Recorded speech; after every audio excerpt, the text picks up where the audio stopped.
year ago, my life had collapsed around me. I'd worked myself into exhaustion. My father died suddenly, and my relationships were in turmoil. Little did I know at the time, out of my greatest despair was to come the greatest gift.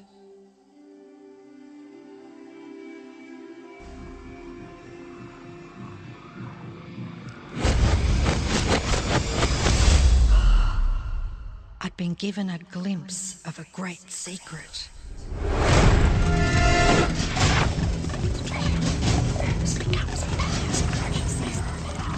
I began tracing the secret back through history.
I couldn't believe all the people who knew this.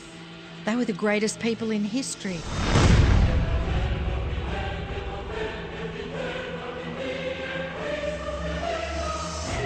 Why doesn't anyone know this? All I wanted to do was share the secret with the world. I began searching for people alive today who know the secret. One by one, they began to emerge.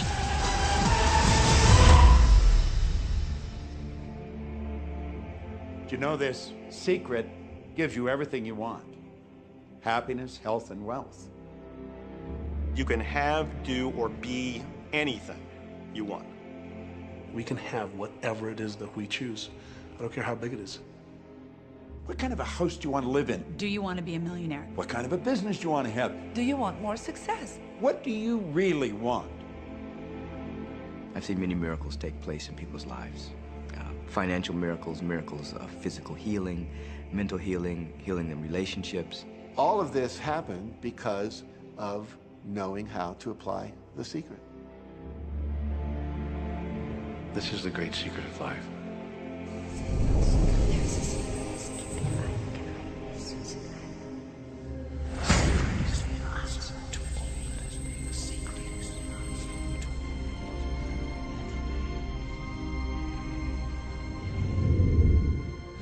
You've probably been sitting there wondering, what is the secret? I'll tell you how I have come to understand it. We all work with one infinite power. We all guide ourselves by exactly the same laws.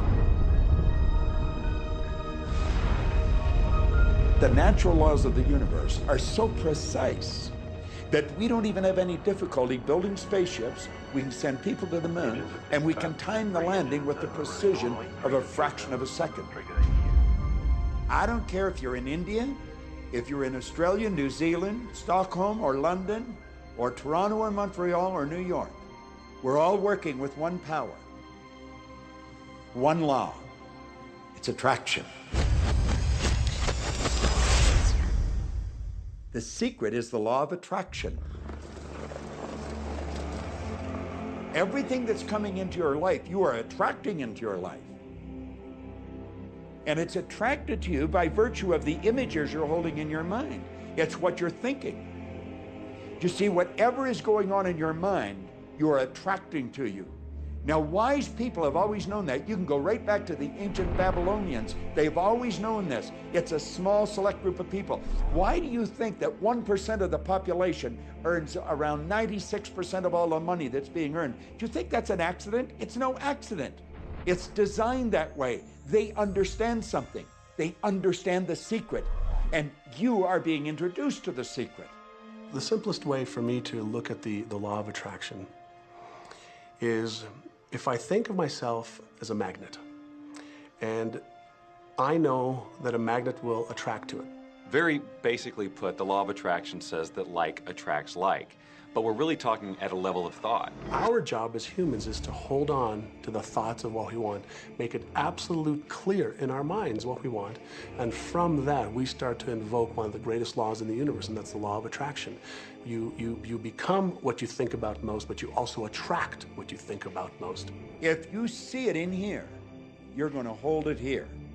And that principle can be summed up in 3 simple words. Thoughts become things. What most people don't understand is a thought has a frequency.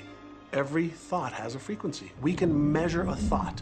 And so if you're thinking that thought over and over and over again, or if you're imagining in your mind, okay, having that brand new car, having the money that you need, building that company, finding your soulmate, if you imagine what that looks like, you're emitting that frequency on a consistent basis. Thoughts are sending out that magnetic signal that is drawing the parallel back to you. See yourself living in abundance, and you will attract it. It always works. It works every time with every person. Here's the problem. Most people are thinking about what they don't want, and they're wondering why it shows up over and over and over again. The law of attraction doesn't care whether you perceive something to be good or bad, or whether you don't want it or whether you do want it. It's responding to your thoughts. So if you're sitting there looking at a mountain of debt, feeling terrible about it, that's the signal you're putting out into the universe. Wow, I feel really bad because of all this debt I've got. You're just affirming it to yourself. You feel it on every level of your being. That's what you're going to get more of.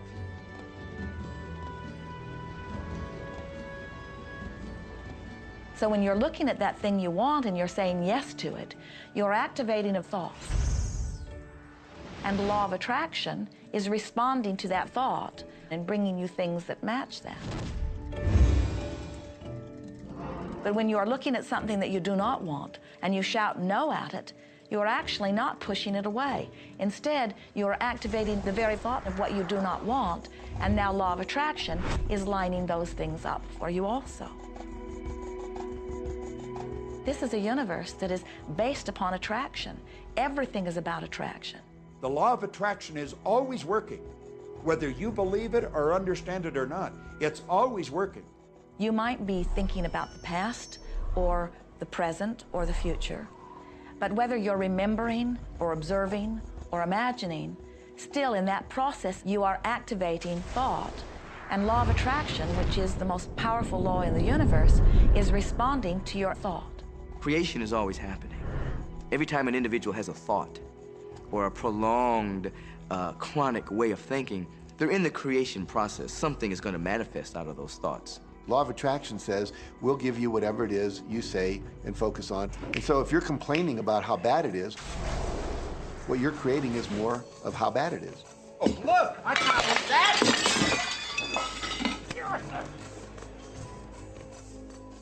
I had a student named Robert. Robert was a gay man, and he was taking an online course I have, part of which entails email access to me. And he outlined all of the grim realities of his life. In his job, all the people ganged up on him. And it was constantly stressful because of how nasty they were with him. When he walked down the street, he said every block he was accosted by homophobic people who wanted to abuse him in some way. He was wanting to become a stand-up comedian. And when he went out and did a stand-up comedy job, everybody heckled him about being gay. And his whole life was one of a lot of unhappiness and misery, and it all focused around this idea of being attacked because he was gay. I began to teach him that he was focusing on what he did not want. I directed him back to his email that he sent me and said, read it again. Look at all the things you do not want that you're telling me about. And I can tell you're very passionate about this. When you focus on something with a lot of passion, it makes it happen even faster. And then he really started taking this thing about focusing on what you want to heart. And he began really trying it. What happened within the next 6 to 8 weeks was absolutely a miracle. He said that all the people in his office that had been harassing him either transferred to another department, quit working at the company, or started totally leaving him alone, and he began to love his job. He noticed that when he was walking down the street that nobody came up to him and harassed him anymore. They just weren't there. I'm a very, very gay man. When he went and did his stand-up comedy routines, he started getting standing ovations and nobody was heckling him. His whole life changed because he changed from focusing on what he did not want, what he was afraid of, what he wanted to avoid, to focusing on what he did want. So we may be very positive in our outlook and orientation, and we tend to attract positive people and positive events and circumstances. We may be very negative in our orientation, or very angry, in which case we tend to attract negative, angry people and negative, angry circumstances. And so you end up attracting to you the predominant thoughts that you're holding in your awareness, whether those thoughts are conscious or whether they're unconscious. That's the rub. If you look very carefully when it comes to the secret and the power of our mind and the power of our intention in our daily lives, it's all around us. All we got to do is open our eyes and look. You see law of attraction evidenced in your society when you see that the one who speaks most of illness has it, when you see that the one who speaks most of prosperity has it. Law of attraction is evident everywhere around you if you are understanding what it is. It has to do with you being a magnet, attracting thought, attracting people, attracting events, attracting lifestyle. Indeed, everything that you bring into your experience, you bring because of this powerful law of attraction. I mean, I'm not talking to you from the point of view of just wishful thinking or imaginary craziness. I'm talking to you from a deeper, basic understanding. Quantum physics really begins to point to this discovery. It says that you can't have a universe without mind entering into it, that the mind is actually shaping the very thing that is being perceived. Now, if you don't understand it, doesn't mean you should reject it. You don't understand electricity, probably. First of all, no one even knows what electricity is, and yet you enjoy the benefits of it. Do you know how it works? I don't know how it works, but I do know this, that you can cook a man's dinner with electricity, and you can also cook the man. People oftentimes, when they begin to understand the great secret, become frightened of all of these negative thoughts that they have. Two things they need to be aware of. One, it has been proven now scientifically that an affirmative thought is hundreds of times more powerful than a negative thought. So that eliminates a degree of worry right there. You live in a reality where there is this buffer of time, and truly that serves you. You're really not wanting to be in an environment where your thoughts manifest immediately.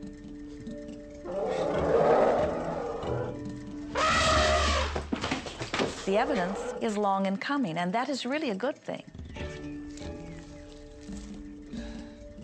So you want to become aware of your thoughts, you want to choose your thoughts carefully, and you want to have fun with this because you are the masterpiece of your own life.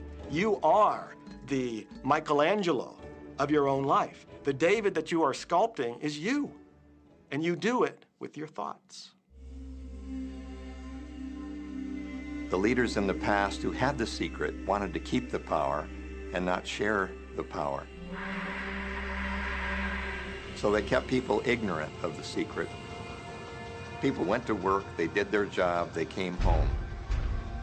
They were on a treadmill with no power because the secret was kept in the few. We live in a universe in which there are laws. Just as there's a law of gravity, if you fall off a building, it doesn't matter whether you're a good person or a bad person, you're gonna hit the ground. Everything that's around you right now in your life, including the things you're complaining about, you've attracted. Now, I know at first blush that's going to be something that you hate to hear. You know, you're going to immediately say, I didn't attract the car accident. I didn't attract this particular client. I didn't particularly attract the debt.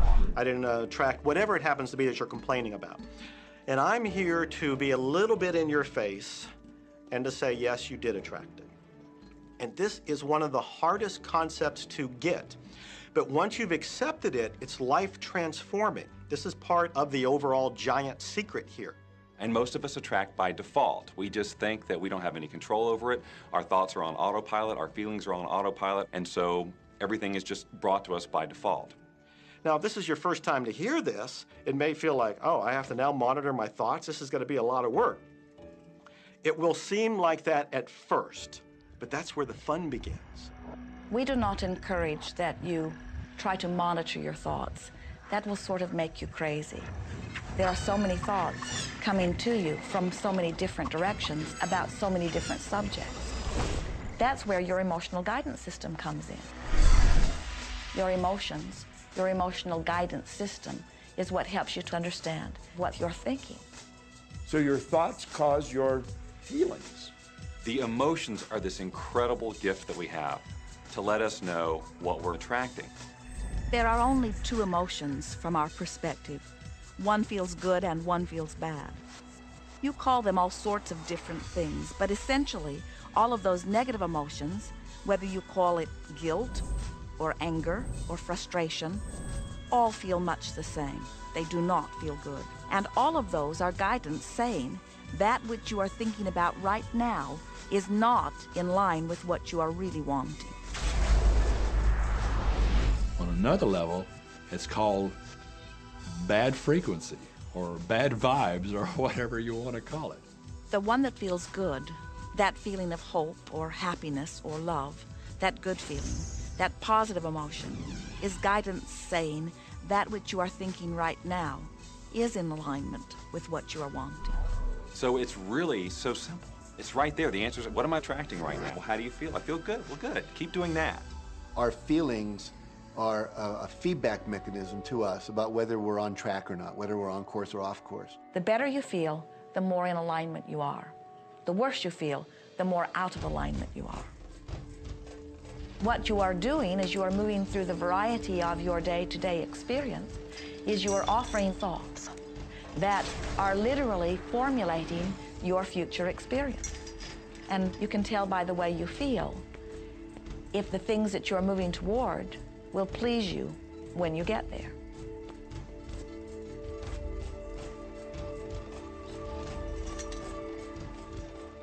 Whatever it is you are feeling is a perfect reflection of what is in the process of becoming. And you're getting exactly what you're feeling about, not so much what you're thinking about. That's why people, if they stub their toe out of bed, they tend to spiral.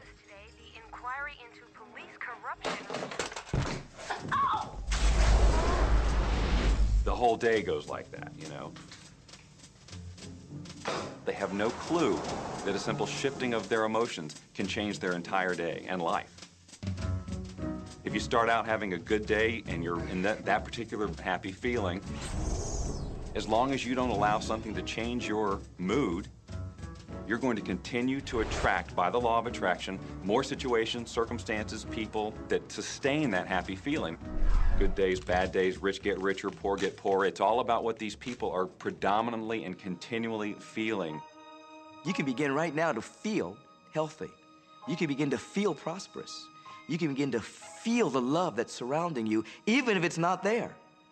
And what will happen is the universe will correspond to the nature of your song. The universe will correspond to the nature of that inner feeling and manifest, because that's the way you feel. So basically, what you focus on with thought and feeling is what you attract into your experience, whether or not it's something you want. What you think and what you feel and what manifests is always a match. every single time, no exception. It's hard to swallow. But when we can begin to open ourselves up to that, the ramifications are awesome. It means that whatever thought has done in your life, it can be undone through a shift in your awareness.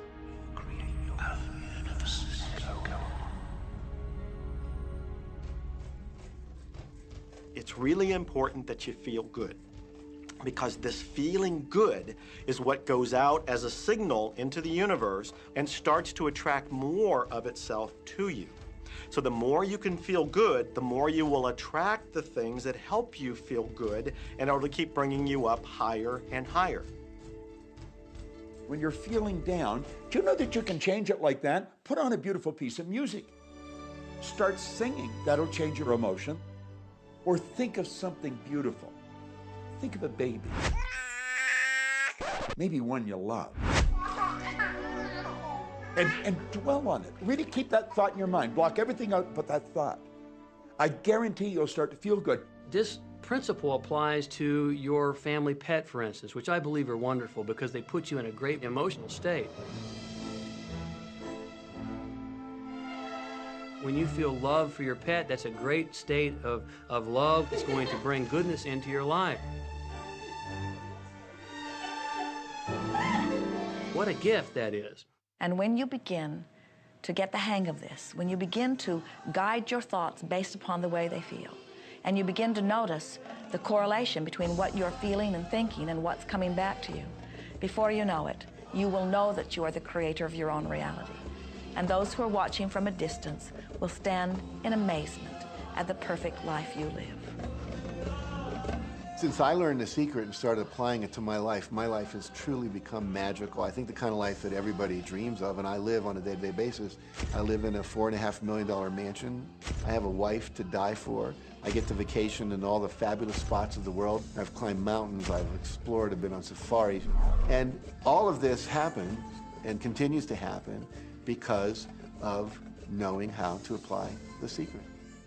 Life can be absolutely phenomenal, and it should be, and it will be, when you start using the secret.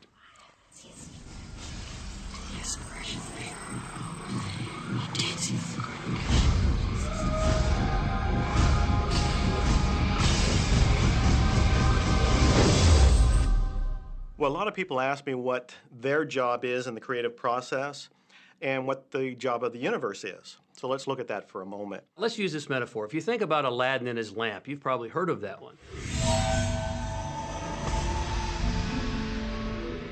I mean, Aladdin picks up the lamp and he dusts it off, and out pops the genie.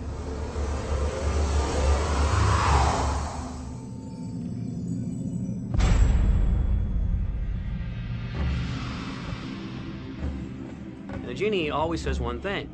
Your wish is my command. If you trace the story back to its origins, you know, we now think that there's 3 wishes, but if you trace the story back to its origins, there's absolutely no limit whatsoever to the wishes. Think about that one. Now, let's take this metaphor and blow it out and apply it to you in your life. Remember, Aladdin is the one who always asks for what he wants. Then you've got the universe at large, which is this grand genie, and traditions, you know, have called it so many different things. Your holy guardian angel, your higher self. I mean, we could put any label on it, and you choose the one that works best for you. But every tradition has told us there's something bigger than us. And the genie always says one thing. Your wish is my command. So we like to say to you that the creative process is a 3-step process. Step 1 is you must ask for what you want. You do not need to use words to ask. In fact, the universe is not even hearing words from you. The universe is responding completely to your thought.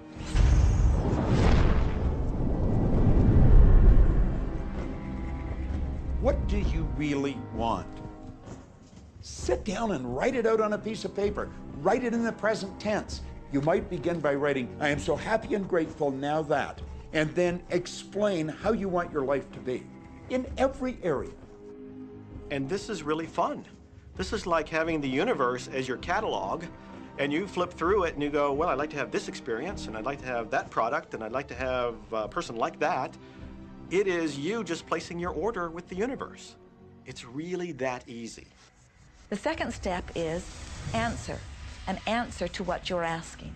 And that is not your work in your physical form. The universe will do that step for you. All of the universal forces are responding to the thoughts that you have set into motion. Your wish is my command. And the universe will start to rearrange itself to make it happen for you. Most of us have never allowed ourselves to want what we truly want because we can't see how it's going to manifest.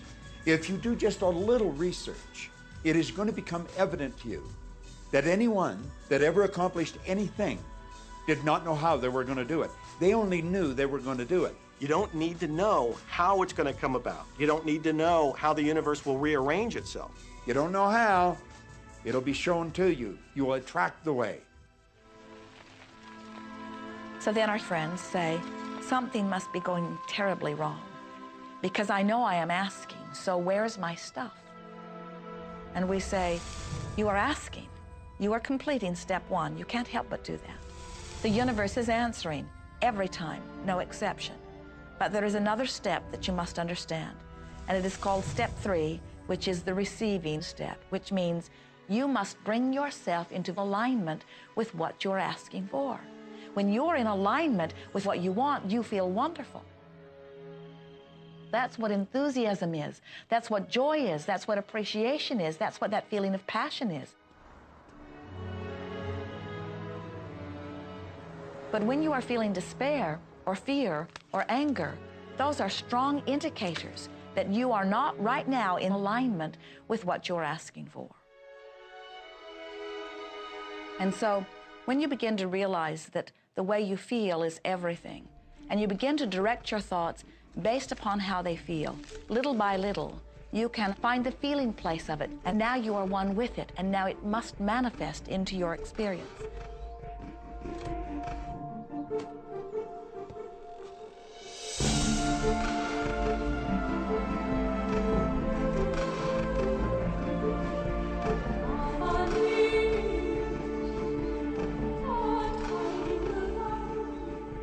And when you turn that fantasy into a fact, you're in the position to build bigger and better fantasies. And that, my friend, is the creative process. So the law of attraction, the study and practice of the law of attraction is just figuring out what will help you generate the feelings of having it now. Go test drive that car. Go shop for that home. Get in the house. Do whatever you have to do to generate the feelings of having it now and remember them. Whatever you can do to do that will help you to literally attract it. It could be you wake up and it's just there, it's manifest. Or you might get some inspired idea of some action to take. You certainly shouldn't be going, well, I could do it this way, but man, I would hate that, because you're not on the right track if that's the case. Action will sometimes be required, but if you're really doing it in line with what the universe is trying to deliver, it's going to feel joyous, you're going to feel so alive, time will just stop, you could do it all day. The universe likes speed. Don't delay, don't second guess, don't doubt. When the opportunity's there, when the impulse is there, when the intuitive nudge from within is there, act. That's your job. And that's all you have to do. You will attract everything that you require. If it's money you need, you'll attract it. If it's people you need, you'll attract it. If it's a certain book you need, you'll attract it.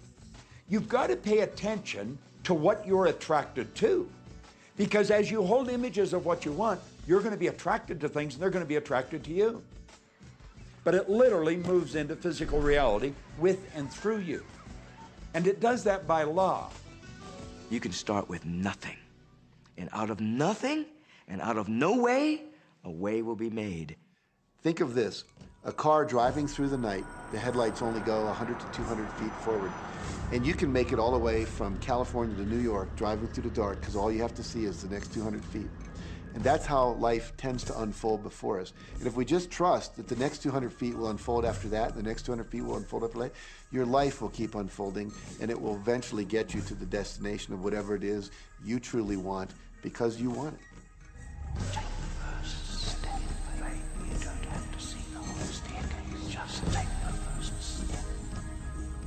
Well, another thing people wonder about is how long is this going to take?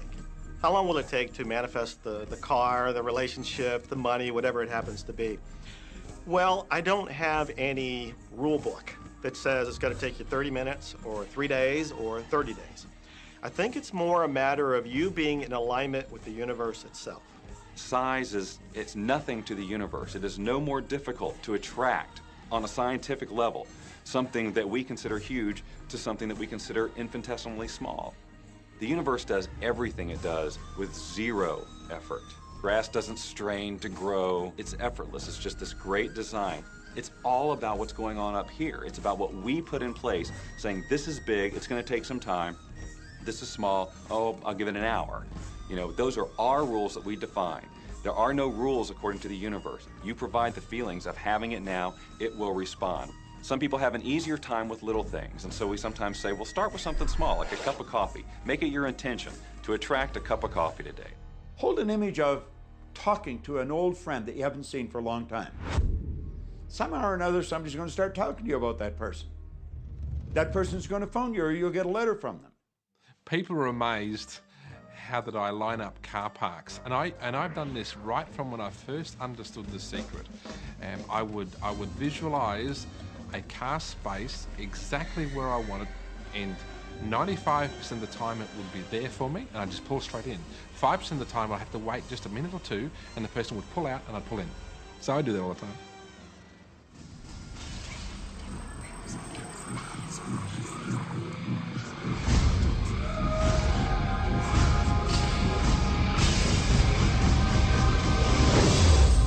A lot of people feel stuck or in prison or confined by their current circumstances. And I'm trying to point out that whatever your circumstances right now, that is only your current reality. And current reality will begin to change as a result of watching this and beginning to use the secret. But sometimes it feels like you're stuck because you continue to think the same thoughts over and over again. And so you tend to get the same results over and over again. And the reason is because most people offer the majority of their thought in response to what they are observing. You see, if you're just looking at what is, then you're just thinking about what is. And when you think about what is, law of attraction gives you more of it. And then if you just observe what is, then you're just thinking about what is. And law of attraction gives you more of what is. And then if you just observe, well, we've been over this, haven't we? You have to find a way that you are approaching what is through a different vantage point. Most people look at their current state of affairs and they say, this is who I am. That's not who you are. That's who you were. You see, if you look at your current state of affairs right now, let's say, for instance, that you don't have a lot of money in your bank account, or you don't have the relationship that you want, or your health and fitness isn't up to par. That's not who you are. That's the residual outcome of your past thoughts and actions. So we're constantly living in this residual, if you will, of the thoughts and the actions we've taken in the past. When you look at your current state of affairs and define yourself by that, then you doom yourself to have nothing more than the same in the future. All that we are is the result of what we have thought. Okay, what can you do right now to begin to turn your life around? I'll tell you 2 or 3 things. Start making a list of things to be grateful for. Start with that, because this shifts your energy. It starts to shift your thinking. Where before this exercise, you might be focusing on what you don't have, and you might be focusing on your complaints, and you might be focusing on whatever the problems are. When you do this exercise, you start to go in a different direction. You start to be grateful for all the things that you feel good about. Gratitude is absolutely the way to bring more into your life. Every man knows that when his wife's appreciating him for the little things he does, what does he want to do? He wants to do more. It's always about appreciation. It pulls things in. It attracts support. I've said for many years that whatever we think about and thank about, we bring about. Because that's that feeling that you have to have, you know. And so for me, it's been such a powerful exercise every morning to get up and say thank you. Every morning when my feet hit the floor, thank you. And then I start running through what I'm grateful for as I'm going to brush my teeth and do the things I do in the morning. And I'm not just thinking about them and doing some rote routine, but I'm putting it out there and I'm feeling the feelings of gratitude. Because as soon as you start to feel differently about what you already have, you will start to attract more of the good things, more of the things you can be grateful for. Because you can look around and say, well, look, I don't have the car I want, I don't have the house I want, I don't have the health I want, I don't have the spouse I want. Whoop, back up, back up. Those are all the things you don't want. Focus on what you already have that you're grateful for. And it might be you have the eyes to watch this. It might be the clothes that you have. Yes, you might prefer something else, and you might get something else pretty soon if you start feeling grateful for what you have. I think everybody goes through times when they say, oh man, things aren't working right, or things are going bad, and there were some things going on in my family, and I found a rock. I was just sitting here holding this rock. You might see me carrying around. I found a rock, I stuck it in my pocket, and I said, you know what, every time I touch this rock, I'm gonna think of something that I'm grateful for. And so every morning when I get up in the morning, I pick it up off the dresser, I put it in my pocket, and I go through the things that I'm grateful for. At night, what do? You empty your pocket, and there it is again. And I've had some different experiences with that. I've had some amazing experiences. I had a guy from South Africa, and he saw me drop it. He said, what is that? Well, what's that? I explained it to him, so he started calling it a gratitude rock. Gratitude rock. 2 weeks later, I got an email from him from South Africa. And he said, my son is dying from a rare disease. It's a type of hepatitis. He said, would you send me 3 gratitude rocks? Now, they're just rocks I found off the street, you know? So I said, sure. I had to make sure that the rocks were very special. And so I went out to the stream, looked, picked out the right rocks, and sent them off to him. 4 or 5 months later, I get an email from him. He said, my son's better. He's doing terrific. And he said, but you need to know something. He says, we've sold over 1,000 rocks at $10 a piece as gratitude rocks, and we've raised all this money for charity. Thank you very much. And so it's very important to be in an attitude of gratitude, as I call it. Another thing that I would suggest that you do right now to turn your life around, and this is so huge that I can't find the words to describe just how powerful this can be for you.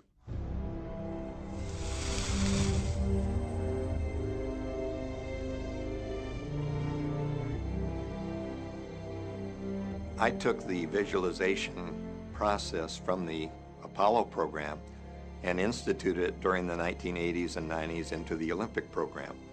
And it was called visual motor rehearsal. When you visualize, then you materialize. And the interesting thing about the mind is we took Olympic athletes and then hooked them up to sophisticated biofeedback equipment and had them run their event only in their mind. Incredibly, the same muscles fired in the same sequence when they were running the race in their mind as when they were running it on the track. How could this be? Because the mind can't distinguish whether you're really doing it or whether it's just a practice. I think if you've been there in the mind, you'll go there in the body. When you're visualizing, when you've got that picture playing out in your mind, always and only dwell upon the end result.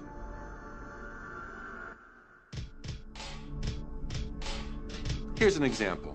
Look at the back of your hands right now. Really, look at the back of your hands. The color of your skin, the freckles, the blood vessels, the rings, the fingernails, the fake fingernails. Take in all those details right before you close your eyes. And then see those hands, your fingers, wrapping around the steering wheel of your brand new car.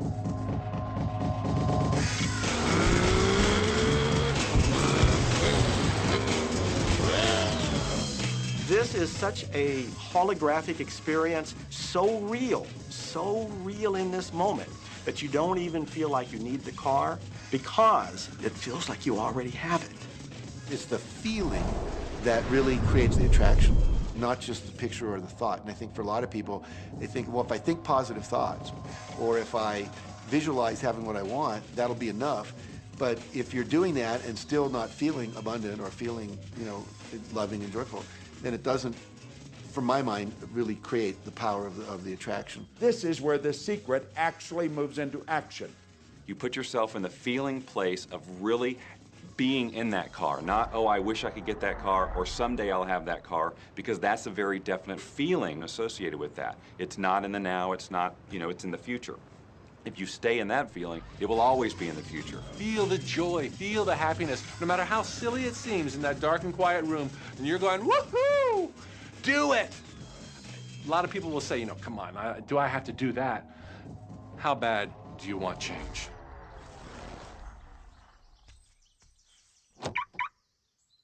Now that feeling and that inner seeing will begin to be an open doorway through which the power of the universe will begin to express. What power I cannot say. All I know is that it exists. Our job is not to figure out the how. The how will show up out of the commitment and the belief in the what. The hows are the domain of the universe. It always knows the shortest, quickest, fastest, most harmonious way between you and your dream. If you turn it over to the universe, you will be surprised and dazzled by what is delivered to you. This is where magic and miracles happen. Well, I would say you want to do this virtually daily, but my disclaimer is this should never be a chore. What's really bottom line importance here to the whole secret is feeling good. You want to feel exhilarated by this whole process. You want to be high, happy, in tune as much as possible. The only difference between people who really are living this way and people who aren't, living in the magic of life, is that the people who are living in the magic of life have habituated ways of being. They have habituated this process, and magic happens with them wherever they go, because they remember it and they do it all the time, not as a one-time event. People hold that for a while, and they're really a champion at it. And they say, you know what, I'm fired up, I saw this program, and I'm gonna change my life. And yet, results aren't showing, and beneath the surface, it's just about ready to break through. And someone will look at the surface results and go, this stuff doesn't work. And you know what? The universe says, your wish is my command. And it goes down. Knowing the law of attraction, I wanted to really put it to use and to see if it was, what would happen. And in 1995, I started to create something called a vision board, where I take something that I would want to achieve, or something that I want to attract, like a car or a watch or the soulmate of my dreams, and I'd put a picture of what I wanted up on this board called the vision board. And every day I would sit in my office and I would look up at this board and I would start to visualize. I would really get into the state of having already acquired it. And I was getting ready to move as we put all the furniture, all the boxes put into storage.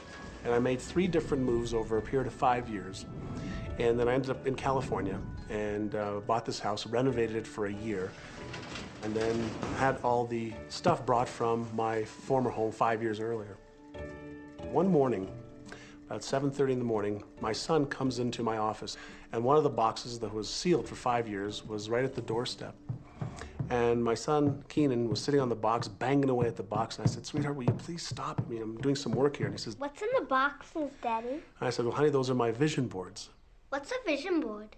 I said, well, it's where I put all my goals up. I cut them out and I put all my goals up as something that I want to achieve in my life. And of course, at 5.5 years old, he didn't understand it. So I said, sweetie, let me just show you, because that'll be the easiest way to do it. And so I cut the box open. And when I pulled up the vision boards, there was a picture on there of a home that I was visualizing 5 years earlier. And what was shocking to me was we were living in that house, not a house like it. I had bought my dream home, renovated it, and didn't even know it. But I looked at that house, I started to cry because I was just blown away. Why are you crying? Honey, I finally understand how the law of attraction works. I finally understand the power of visualization. I finally understand everything that I've read, everything that I've worked with my whole life, the way I've built companies. It worked for my home as well. And I bought our dream home and didn't even know it.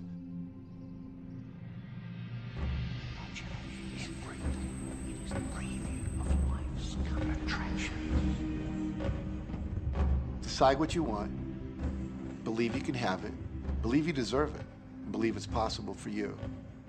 And then close your eyes every day for several minutes and visualize having what you already want and feeling the feelings of already having it. Come out of that and focus on what you're grateful for already. And really enjoy it, okay? And then go into your day and release it to the universe and trust that the universe will figure out how to manifest it.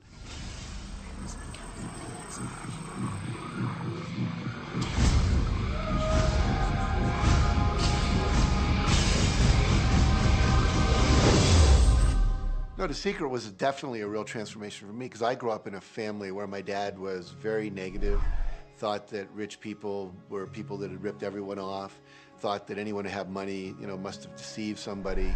And so I grew up with a lot of beliefs about money, that if you had it, it made you bad. Only evil people have money.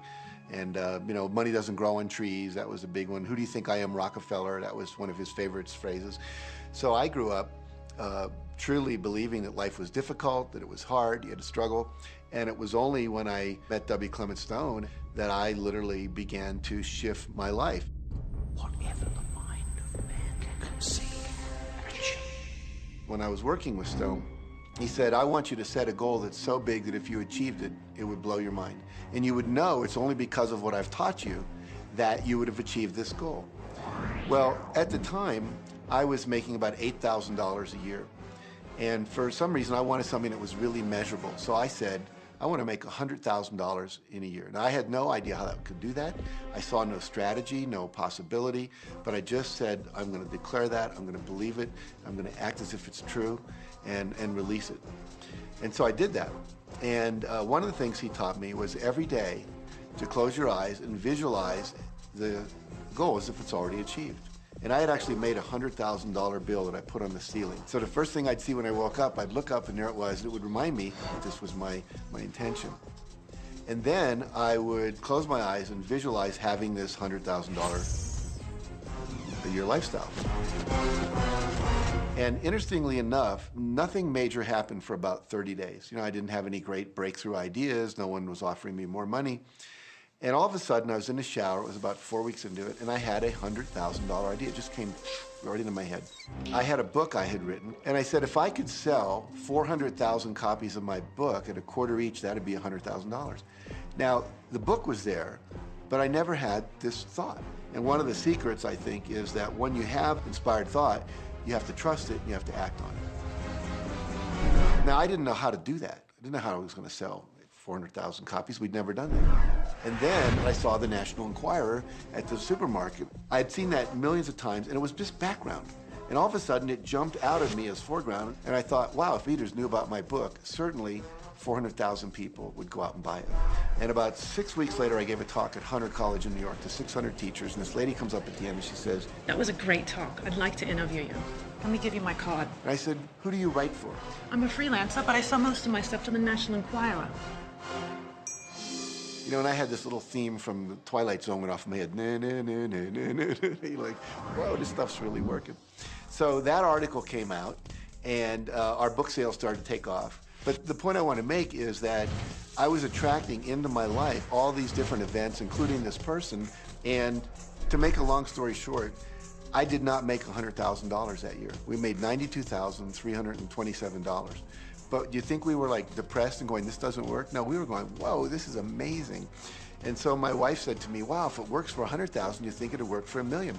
And I said, I don't know. I think so. Let's try it. My publisher actually wrote me a check as a royalty check for our first Chicken Soup for the Soul book. And he actually put a smiley face in his signature because it was the first $1 million check he'd ever written. And so I know from my own experience, because I wanted to test it, does this secret really work? And when we put it to the test, it absolutely worked. And now I live my life from that every single day. Well, I can just imagine what a lot of people that are watching this are thinking. And that is, how can I attract more money into my life? How can I get more of the green stuff?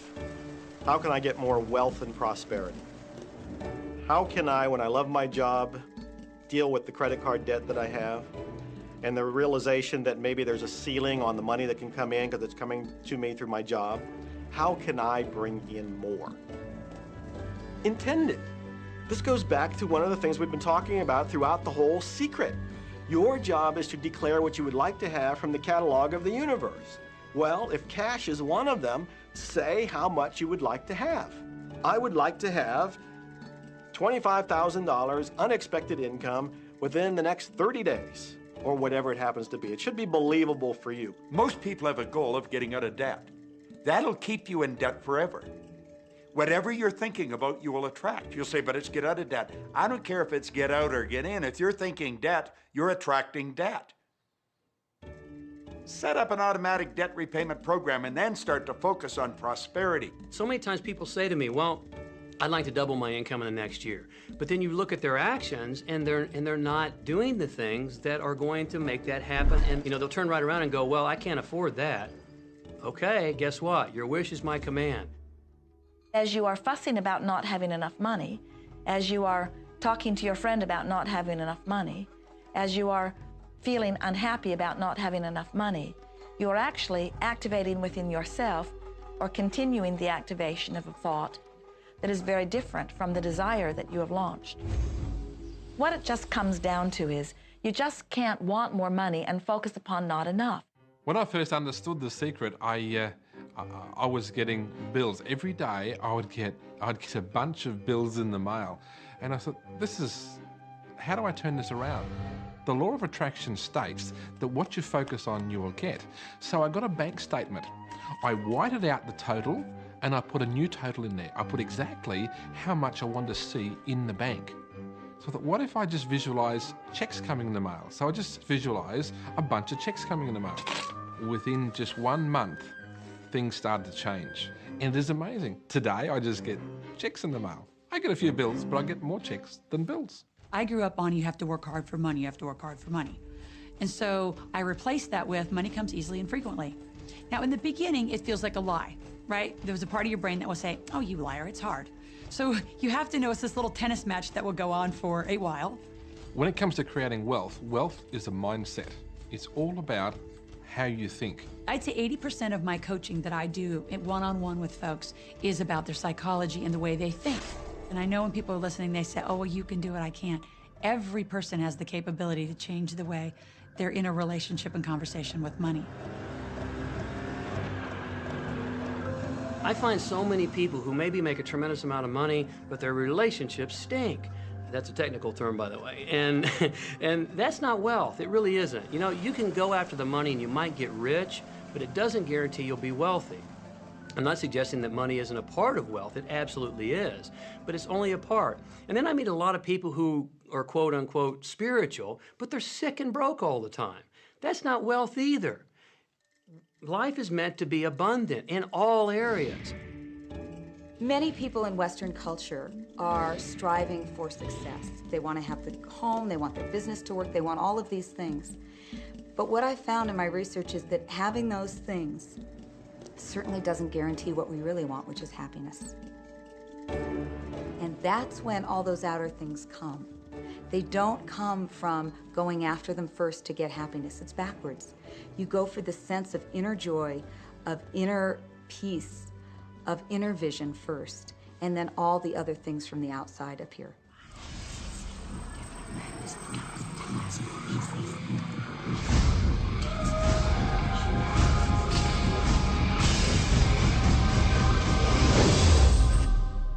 The secret means for me actually that we are creators of our universe, and that every wish of what we want to create will manifest in our life.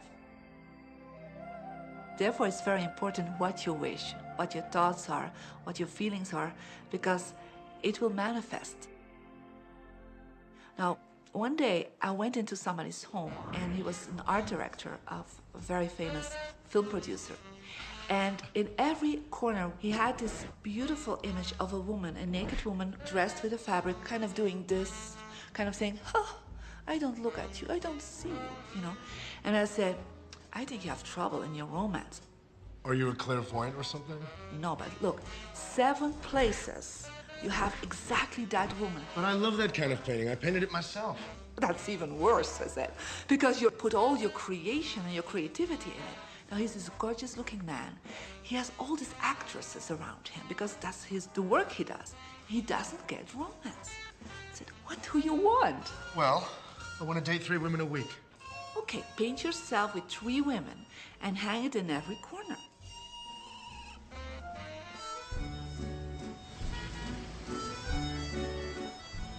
6 months later, see him in Europe and said, how is your love life? Great.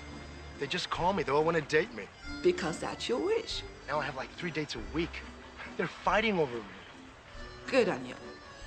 But I really want to stabilize a little bit. I want marriage, and I want romance. Well, paint it, okay? So he painted a beautiful romantic relationship. And a year later, he got married and is very happy. Because he put another wish out. But he wished it in himself for years, but it did not happen. Because his wish could not manifest because the outer level of himself, his house, was just contradicting himself all the time. So if you know this knowledge, you should start playing with it. Inside relationships, it's important to first understand who's coming into the relationship.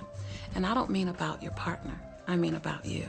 How can you ever expect anyone else to enjoy your company if you don't enjoy your own company? And so, again, the law of attraction, or the secret, is about bringing that into your life, and you've got to get really, really clear. Here's the question I would ask you to consider. Do you treat yourself the way that you want other people to treat you? You become the solution for you. Don't now you owe me and you need to give me more. Instead, give more to yourself. Take time off to give to yourself, in a sense, to fill yourself up to fullness, to where now you can overflow in giving. I got into many relationships expecting my partner to show me my beauty. I needed to see him showing me my beauty because I didn't feel beautiful. Because when I was growing up, my sheroes were Charlie's Angels, or the Bionic Woman, Wonder Woman. And though they were wonderful women, none of them looked like me. It wasn't until I stopped and I fell in love with Lisa, full lips, round hips, mocha skin, afro, that the rest of the world began to fall in love with Lisa. There's something so magnificent about you. I have been studying me for 44 years. I want to kiss myself. Because you're going to get to love yourself. I'm not talking about conceit. I'm talking about a healthy respect for yourself. And as you love yourself, you'll love others. Sometimes people will say, those people at work are so negative, or the man I live with is so angry, or my children are so worrisome to me. And we say, you must orient yourself to the best part of those people who surround you. We encourage that you get a notebook and that you make a list of the positive aspects of the people that you spend a lot of time with.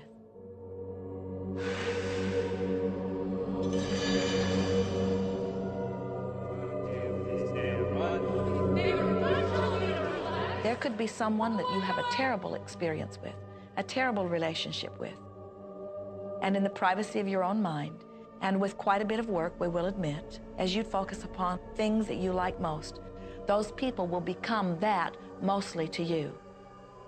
And even though you cannot create in their reality, if they are in a mood or an attitude that doesn't match the mood or an attitude that you have about them, they'll zig while you zag. Law of attraction will not put you in the same space together. Your frequencies don't match up. If you knew your potential to feel good, you would ask no one to be different so that you can feel good. You would free yourself of all of that cumbersome impossibility of needing to control the world or control your mate or control your child. You are the only one who creates your reality. For no one else can think for you.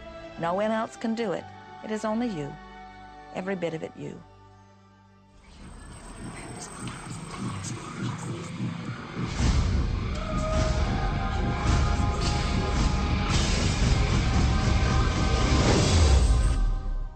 It's important to recognize that our body is really the product of our thoughts.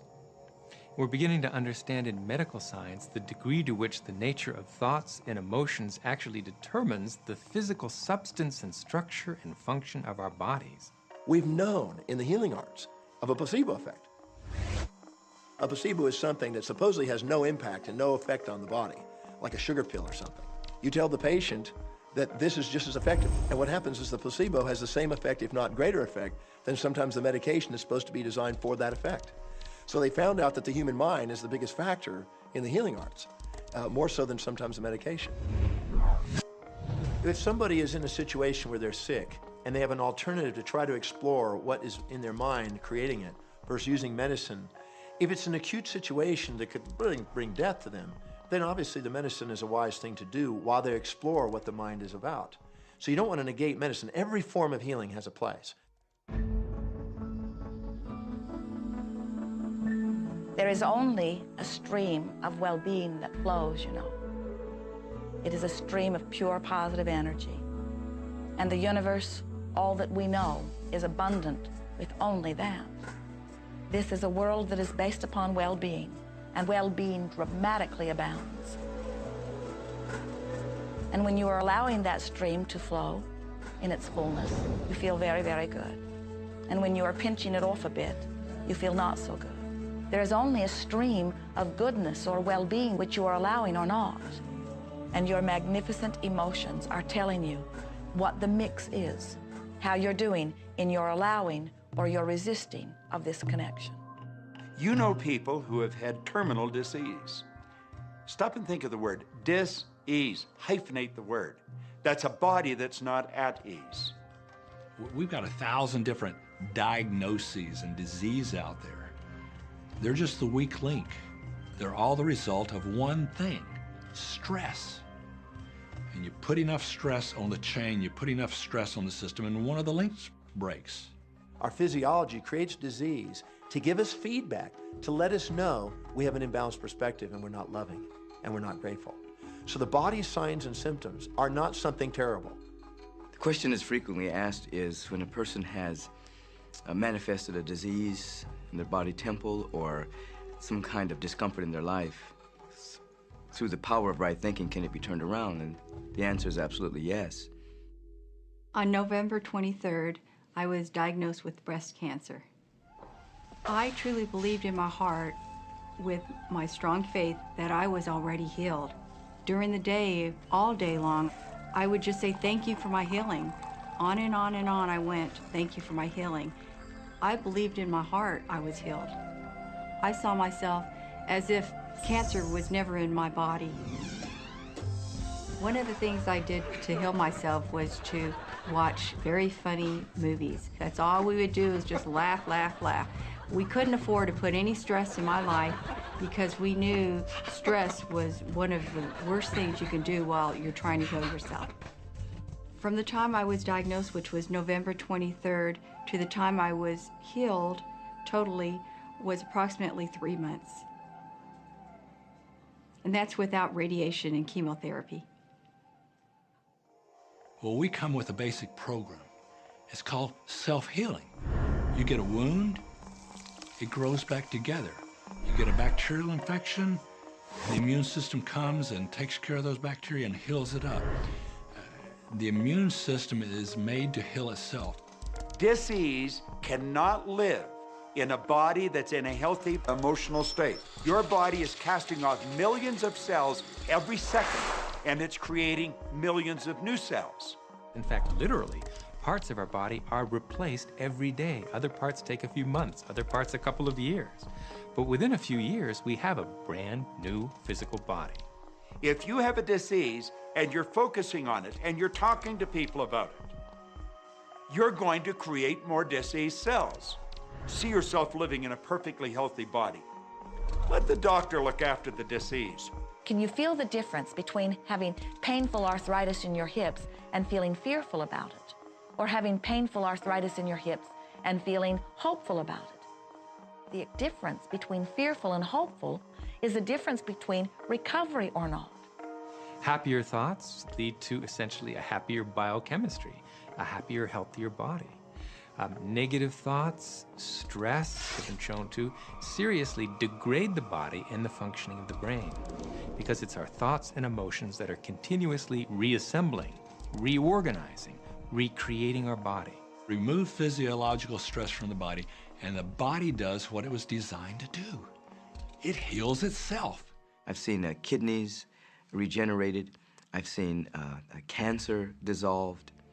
I've seen eyesight improve and come back. I always say that incurable means curable from within.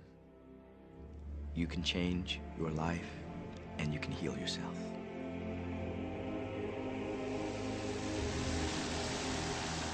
Well, my story begins on March 10, 1981. It really changed my whole life. It was a day I'll never forget. I crashed an airplane.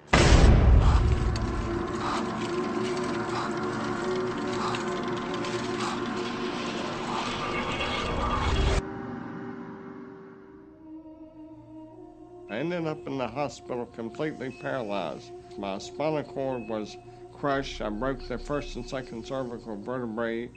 My swallowing reflex was destroyed. I couldn't eat or drink. My diaphragm was destroyed. I couldn't breathe. All I could do was blink my eyes. The doctors, of course, said all my life I'd be a vegetable. All I'd do is blink my eyes the rest of my life. That's the picture they saw of me, but it didn't matter what they thought. The main thing was what I thought.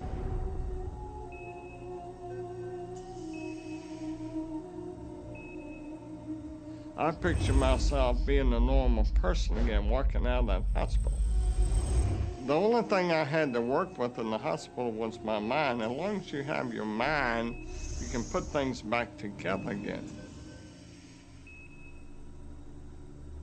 I was hooked to a respirator, and they said I'd never breathe on my own again because my diaphragm was destroyed. But this little voice kept saying to me, breathe deep, breathe deep.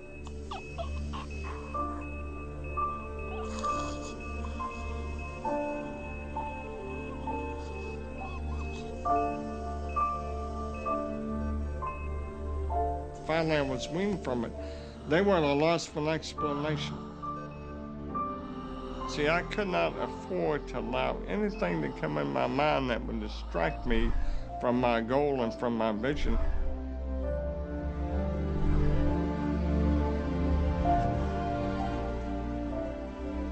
Well, I set a goal to walk out of the hospital on Christmas. That was my goal.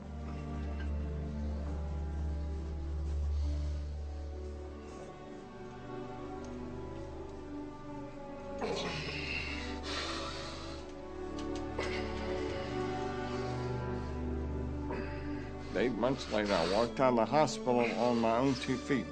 They said it couldn't be done. That's a day I will never forget.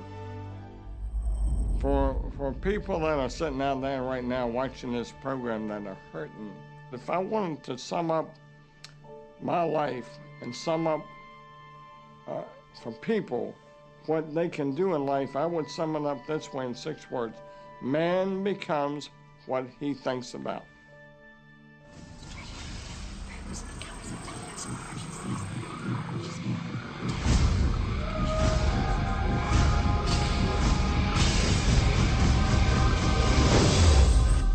We notice that there are so many people who are living life in a very conditional way. They look out and they see things that are wonderful and they say, yes, we want more of those. We would vote for that. We would support that with our time and energy and money.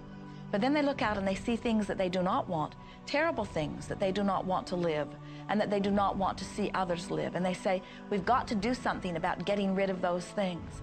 But they don't realize that as they push against the unwanted, they add power to it.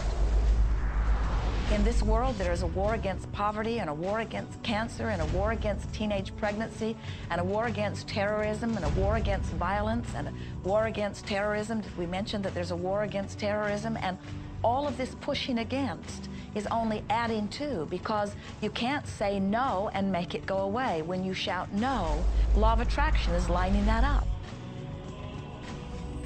The reason that what you resist persists is because if you're resisting something, you're saying, no, I don't want this thing because it makes me feel this way, the way I'm feeling right now. So you're just putting out this really strong emotion of, wow, I really don't like this feeling, and it's there, and it just comes racing towards you. You know, the anti-war movement creates more war. The anti-drug movement has actually created more drugs because we're focusing on what we don't want, drugs. People will say, well, shouldn't I focus upon that? That is true. And we say, that is like saying, because someone gave their attention to something they did not want long enough that now it is manifested, I should do it too. And we say, we don't really understand that reasoning. Mother Teresa was brilliant. She said, I will never attend an anti-war rally. If you have a peace rally, invite me. You know, she knew. She understood the secret. I mean, look what she manifested in the world. So if you're anti-war, be pro-peace. If you're anti-hunger, be pro people having more than enough to eat. If you're anti a particular politician, be pro his opponent. Often elections are tipped in the favor of the person that people are really against because he's getting all the energy and all the focus. You want to focus on what you want, not what you don't want. It's okay to notice what you don't want because that gives you contrast to say, well, this is what I do want. But the fact is that the more you talk about what you don't want or talk about how bad it is, read about all of that all the time, and then say, oh, how terrible it is, well, you're creating more of that. You know, so many times people say to me, well, James, I have to be informed. Maybe you have to be informed, but you don't have to be inundated.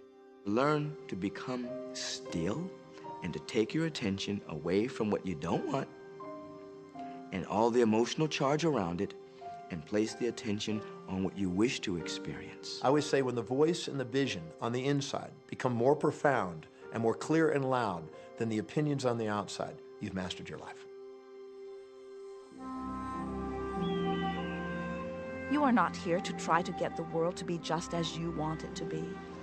You are here to create the world around you that you choose, while you allow the world as others choose it to be, to exist also.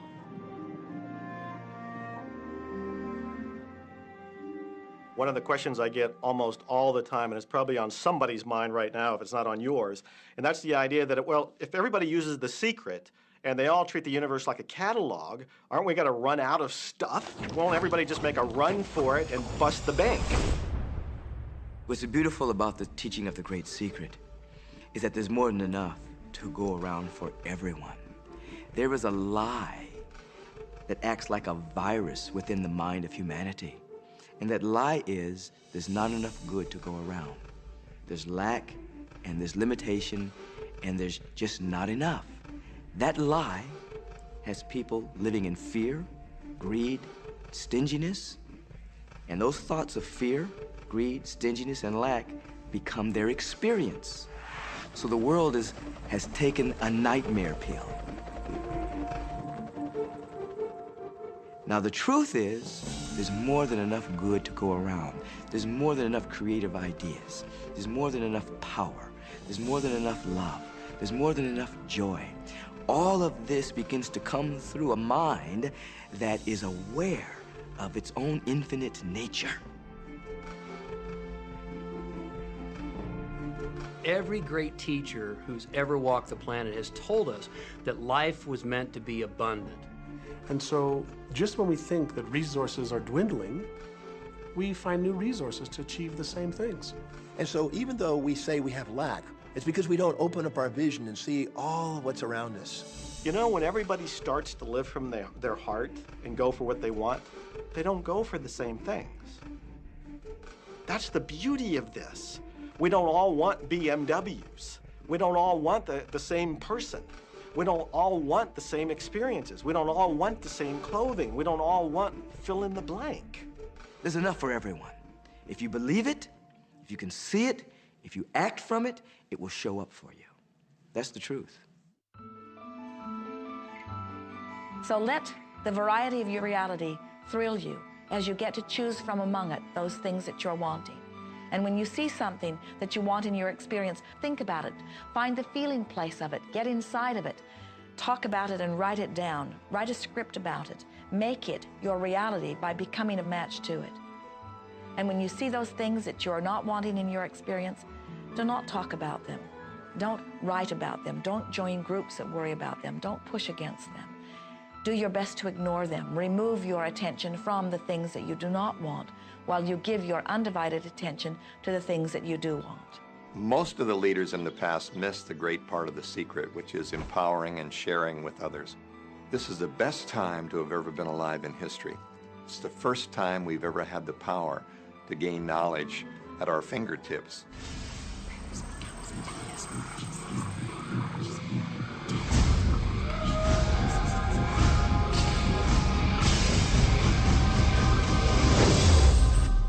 When we look around us, even at our own bodies, what we see is the tip of the iceberg. Think of this for a moment. Take your hand and look at it. Now, your hand looks solid, but it's really not. If you put it under a proper microscope, you'd see a massive energy vibrating. Everything is made up of the exact same thing, whether it's your hand, whether it's the ocean, or whether it's a star. Everything is energy. And let me help you understand that just a little bit. There's the universe, of course, and our galaxy, and our planet, and then individuals, and then inside of this body are organ systems, and then there's cells, and then there's molecules, and then there's atoms, and then there is energy. So there are a lot of levels to talk about something on, but everything in the universe is energy. I don't care what city you're living in, you've got enough power in your body, potential power, to illuminate the whole city for nearly a week. Most people define themselves by this finite body, but you're not a finite body. I mean, even under a microscope, you're an energy field. Well, what we know about energy is this. You go to a quantum physicist and you say, what creates the world? And he or she will say, energy. Well, describe energy. Okay, it can never be created or destroyed. It's always was, always has been. Everything that ever existed always exists. It's moving into form, through form, and out of form. Okay, great. You go to a theologian and you ask the question, what created the universe? And he or she will say, God. Okay, describe God. Always was and always has been, never can be created or destroyed, all that ever was, always will be, always moving into form, through form, and out of form. You see, it's the same description, just different terminology. And so if you think you're this meat suit running around, think again. You're a spiritual being. You're an energy field operating in a larger energy field. We're all connected. We just don't see it. There isn't an out there and an in here. Everything in the universe is connected. It's just one energy field. You are extensions of source energy, and you are here in these magnificent bodies, but your bodies have distracted you, for the most part, from who you really are. You are source energy. You are eternal beings. You are God force. You are that which you call God. Scripturally, we could say that we are the image and the likeness of God. We could say we are another way that the universe is becoming conscious of itself. We could say that we are the infinite field of unfolding possibility. All of that would be true. Every great tradition has told you that you were created in the image and the likeness of the creative source. That means that you have God potential and power to create your world, and you are. You are. And maybe you've created things to this point that are wonderful and worthy of you, and maybe you haven't. The question I'd ask you to consider is, do the results you have in your life, are they what you really want? And are they worthy of you? If they're not worthy of you, then when would now be the right time to change those? Because you have the power to do that. The power is under our control. You know, a lot of people feel like they're victims in life, and they'll often point to past events, perhaps growing up with an abusive parent or in a dysfunctional family. And I would add as a parenthesis here that most psychologists believe that about 85% of families are dysfunctional. So it's like all of a sudden you're not so unique. My parents were alcoholics, my dad abused me, my mother divorced him when I was 6. From the age of 13 to 18, I was involved in street gangs. I had a severe motorcycle accident. I was homeless at one point in Dallas. I lived in poverty for 15 years in Houston. When I was a child, I had learning difficulties, and I was considered learning disabled, and I was told I would never read, write, or communicate, never amount to anything, not go very far in life. I mean, that's almost everybody's story in some form or not. So that's just called so what. The real what is, what are you going to do now? What do you choose now? Because you can either keep focusing on that or you can focus on what you want. And when people start focusing on what they want, what they don't want falls away. And that part expands and the other part disappears. We are wanting you to come to the place where you're beginning to offer your thought deliberately, where you're guiding your thoughts on purpose, where you are the creator of your own experience because you are the manager of your own thoughts. The beautiful thing about the law of attraction is that you can begin where you are, and you can begin to think, real thinking, and you can begin to generate within yourself a feeling tone of harmony and happiness. The law will begin to respond to that. So now you start to have different beliefs, like there is more than enough in the universe, or you have the belief that everything goes right for me. Or you have the belief that I'm not getting older, I'm getting younger. We can create it the way we want it by using the law of attraction. And you can break yourself free from your hereditary patterns, cultural codes, social beliefs, and prove once and for all that the power within you is greater than the power that's in the world. Some of you may be thinking, well, that's very nice, but I can't do that, or she won't let me do that, or he'll never let me do that, or I haven't got enough money to do that, or I'm not strong enough to do that, or I'm not rich enough to do that, I'm not. Every single I'm not is a creation. Whether you can or you can't, you are right. Are there any limits to this? Absolutely not. We are unlimited beings.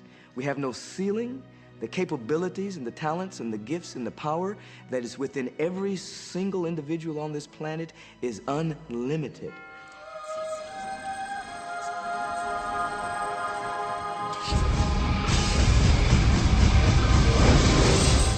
There is no blackboard in the sky on which God has written your purpose, your mission in life. There's no blackboard in the sky that says, Neil Donald Walsh, a handsome guy who lived in the first part of the 21st century, who, colon, then there's a blank, you know, and all I have to do to really understand what I'm doing here, why I'm here, is to find that blackboard and find out what God really has in mind for me. But the blackboard doesn't exist. So your purpose is what you say it is. Your mission is the mission you give yourself. Your life will be what you create it as, and no one will stand in judgment of it now or ever. It took a lot of years for me to get this, because I grew up very much with this idea that, you know, there was something I was supposed to do, and if I wasn't doing it, I was like, God wouldn't be happy with me, you know? When I really got that my primary aim was to feel and experience joy, then I began to do only those things which brought me joy. We have a saying, you know, if it ain't fun, don't do it, you know? Joy, love, freedom, happiness, laughter. That's what it is. And if you've just experienced joy sitting there and meditating for an hour, by golly, do that. If you experience joy eating a salami sandwich, then do that. When I pet my cat, I'm in a state of joy. When I walk in nature, I'm in a state of joy. So I want to constantly put myself in that state. And when I do that, then all I have to do is have the intention of what I want, and what I want manifest. So inner happiness actually is the fuel of success. Anything that makes you feel good is always going to be drawing in more. You are listening to this right now. It's you that drew this into your life. It's your choice whether you want to take it and utilize it. If it feels good, if it doesn't feel good, then you know, let it go. Find something that feels good, that resonates with your heart.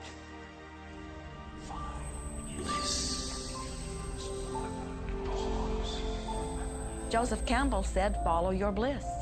We think those are the best words we have ever heard spoken from a human tongue. And if one could follow one's bliss, you would follow the trail to abundance and well-being on all subjects. Enjoy life with us, because life is phenomenal. It's a magnificent trip. You will live in a different reality, a different life, and people will look at you and say, "What do you do different than me?" Well, the only thing that is different is that you work with the secret. And then you can do and have and be things that people will say that's impossible for you to do and have and be. We're really now moving into a new era. It's the era where the last frontier is not space, as Star Trek would say, but it's going to be mind. I see a future of unbounded potential, unbounded possibilities. Remember, we're using at most 5% of the potential of the human mind. 100% human potential is the result of proper education. So imagine a world where people were using their full mental and emotional potential.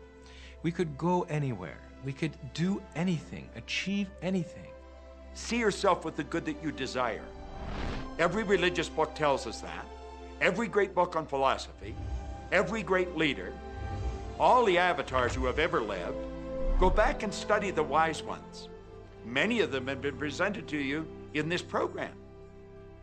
You know what? They all understood one thing. They understood the secret. Now you understand it. And the more you use it, the more you'll understand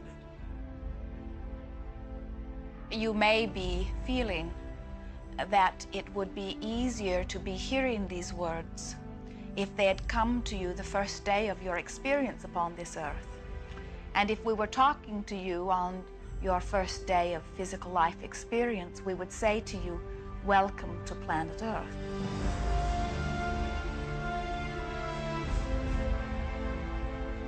There is nothing that you cannot be or do or have.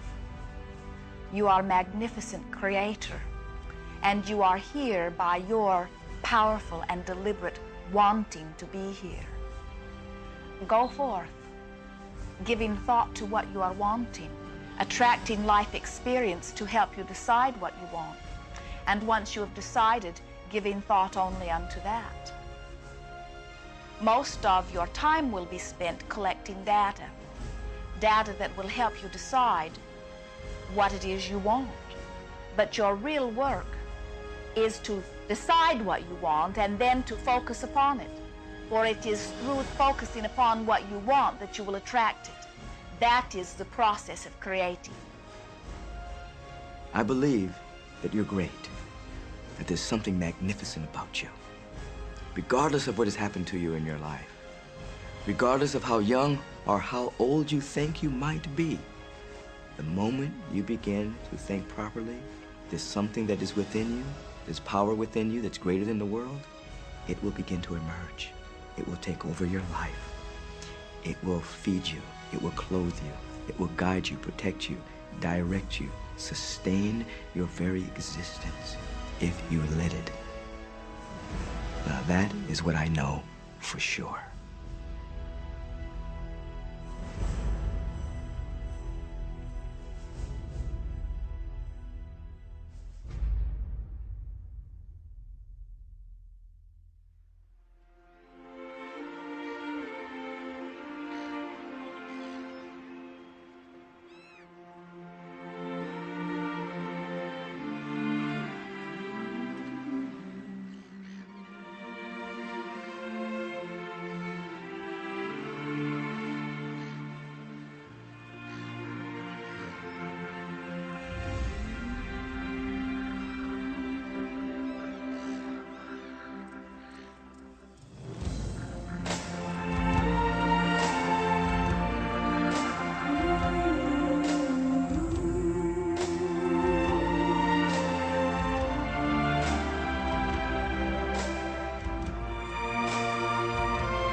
Be easy about this.